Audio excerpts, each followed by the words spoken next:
మాజీ మంత్రి YS Vivekananda Reddy sir హత్య కేసుల కీలక సాక్షిగా ఉన్నటువంటి వాచ్మెన్ రంగన్న ఆరోగ్య పరిస్థితి పాపం ఆందోళనకరంగా ఉన్నదంట. రంగన్న గత కొంతకాలంగా శ్వాసకోశ సమస్యతోని బాధపడుతున్నాడట. ఇక ఈ వాచ్మెన్ రంగయ్య పరిస్థితిని చూసిన కుటుంబ సభ్యులు పులివెందులో ఉన్నటువంటి దగ్గరపట్ల దవాఖానలో జాయిన్ చేసిండ్రట. అయితే మాజీ మంత్రి వివేకానందరెడ్డి 2019 మార్చి 15న పులివెందుల ఆయన సొంత ఇంట్లోనే దారుణంగా హత్యకు గురైన సంగతి అది ఎంత వివాదాస్పదమైంది, ఎంత రచ్చకు దారితీసిందో మనందరికీ తెలిసిందే. అయితే అప్పట్లో వివేకానందరెడ్డి ఇంటి దగ్గర వాచ్మెన్గా పనిచేస్తున్నటువంటి రంగయ్య ఈ కేసుల కీలకమైన వ్యక్తి అని చెప్పాలి. ఆయన సిబిఐకి వాంగ్మూలం కూడా ఇచ్చిండు. గతంలో కీలకమైన అంశాలను ఆధారాలను కూడా బయటపెట్టిండు. ఇంకా అంతేనే కాదు, సిబిఐ అధికారులు ఆయన వాంగ్మూలాన్ని నమోదు చేసిండ్రు. అట్లనే ఛార్జీ షీట్లో కూడా పలు అంశాలను ప్రస్తావన తీసుకొచ్చిళ్ళు.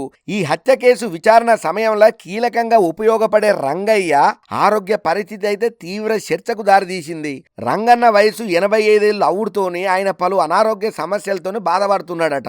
అయితే ఈ రంగన్న గత కొంతకాలంగా శ్వాసకోశ సమస్యతోని బాధపడుతున్నాడట. అయితే వెంటనే పులివెందుల దగ్గరలో ఉన్నటువంటి దవాఖానలో చేర్పించిన తర్వాత అక్కడ ట్రీట్మెంట్ అందించిల్లంట. అయితే ఇక్కడ లాభం లేదు, మీరు వెంటనే కడప రీమ్స్ ఆసుపత్రికి తీసుకుపోండి అంటే అందులో జాయిన్ చేసిల్లంట. ప్రస్తుతానికైతే రంగన్న ఆరోగ్య పరిస్థితి చాలా చింతగానే ఉన్నదని చెప్పి కుటుంబ సభ్యులు చెప్తున్నారు. ఏదేమైనా రంగన్న తొందరగా కోలుకొని వివేకానందరెడ్డి హత్య కేసులో ఎవలెవలి ప్రమాయం ఉన్నది, ఆయనను ఎట్లా చంపిల్లు, దానికి సంబంధించిన ఆధారాలు ఏమైనా తెలిస్తే, కేసుకు సంబంధించిన ఆధారాలు ఏమన్నా చెప్తే పోలీసులకు ఏదేమైనా రంగన్న ఆరోగ్య పరిస్థితి నిలకడగా రావాలని అనుకున్నట్టు కేసులో ఉన్నటువంటి మిస్టరీ వీడాలని చెప్పి మనం కూడా కోరుకుందాం. అయితే మాజీ మంత్రి వివేకానందరెడ్డి హత్య కేసుల గత 2 ఏళ్ల నుంచి మేజిస్ట్రేట్ ముందు కీలక వాంగ్మూలం ఇచ్చిండు వాచ్మెన్ రంగన్న. వివేకానందరెడ్డి హత్య జరిగిన రోజు నేను 4 నిందితులను చూసిన అని సిబిఐకి రంగన్న చాలాసార్లు స్టేట్మెంట్ ఇచ్చిండు.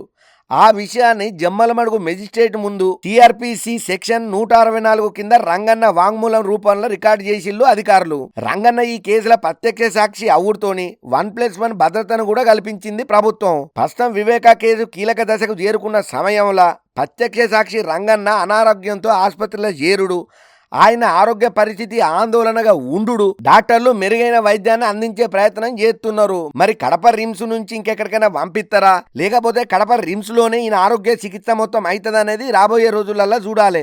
ఏదేమైనా వైఎస్ వివేకానందరెడ్డి హత్య కేసు మిస్టరీ ఎన్నో ఏళ్ల నుంచి పబ్లిక్ నోళ్లలో నానుతూ వీడని మిస్టరీగా ఉన్నది. ఆ మిస్టరీని తొందరగా అధికారులు ఛేదించాలి, దోషులకు శిక్ష పడాలని చెప్పి ఓ పక్కన గట్టిగానే కోరుకుంటున్నది వైఎస్ వివేకానందరెడ్డి కూతురు వైఎస్ సునీతమ్మ.